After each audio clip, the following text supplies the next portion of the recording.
Сен-Луас ворсан на тренажера зал, а нышта аэробикалы уджит зал. Таны кутасны тренируючины пошелокса спортшкола ветлищияз. Пожас ворсны футбол, баскетбол, флорбол да бадминтоныш.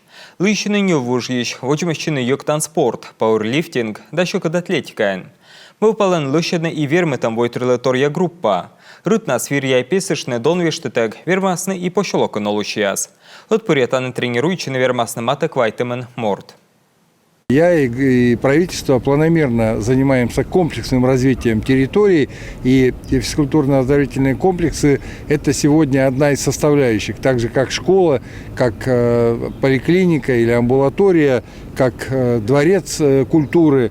Вот только за последние месяцы в этом году мы открыли физкультурно-оздоровительный комплекс в Обьячево, центр единоборств в Ухте, и на самом деле это делается не просто, это делается в рамках национального проекта. Реализуется этот национальный проект «Спорт. Норма жизни», национального проекта «Демография» под руководством нашего президента России Владимира Владимировича Путина.